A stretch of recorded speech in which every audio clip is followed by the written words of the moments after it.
मित्रांनो, शेतकरी ब्लॉगमध्ये आपण स्वागत मित्रांनो. तर आपण मका पिकाला पूर्णपणे खत लागवड केलेलं पाहू शकतो मित्रांनो. असं पद्धतीने खत लागवड केलेलं आहे आपण, युरिया खत लावलेलं आहे मित्रांनो. तर आपण आमच्या दिदी पण खत लावायला आलो होते मित्र. किती खत लावले पूर्ण? किती लावलं पोरं दाखव बरं.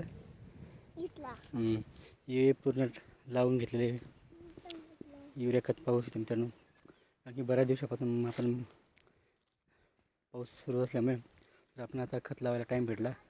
आपण खत वगैरे लावून घेतले मित्रांनो. तुम्ही पाहू शकता मित्रांनो, पूर्ण वावर म्हणजे युरिया खत लागवड केलेलं आहे. अशा पद्धतीने आपण पूर्ण दिवसामध्ये आज पूर्ण खत वगैरे लावून घेतलं आहे मित्रांनो. कारण की मका अशा पद्धतीने झालेलं आहे मित्रांनो, पाहू शकता तुम्ही. तर मकाला खत लागवडीची खूप गरज होती मित्रांनो. आणि पावसाचं वातावरण अजून भरपूर आहे.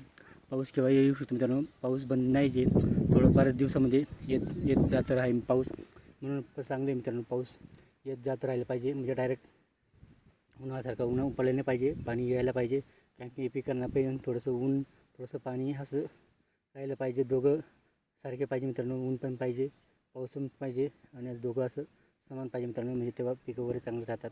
पिकांनाही पाण्याची गरज असते, उन्हाची गरज असतो.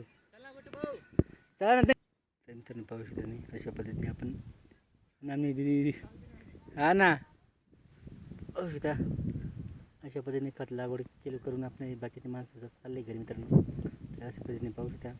प्रत्येकाकडे मोबाईल आहे, थोडाफार छोटे मोठे व्हिडिओ बनवून घेता. कारण की आपले शेतीचे व्हिडिओ आहे. आपण शेतकरी आहेत, आपल्या शेतीचे व्हिडिओ आपण स्टोरी वगैरे ठेवले पाहिजे. कारण की आपण दुसऱ्याच्या ठेवून काय उपयोग नाही मित्रांनो. आपण शेतकरी आहे तर आपल्या शेतीतलं पिकांचं कोणत्याही प्रकारचे आपण आपल्या पद्धतीने स्टोरी ठेवू शकतो मित्रांनो. म्हणून आपली पूर्ण घरची टीम आली होती खत लागवडीसाठी. तर पूर्णपणे खत लागवडी करून आता जाण्याची तयारीमध्ये आहे मित्रांनो. इथं पूर्ण वावरामध्ये युरिया खत लागवड केलेलं आहे मित्रांनो.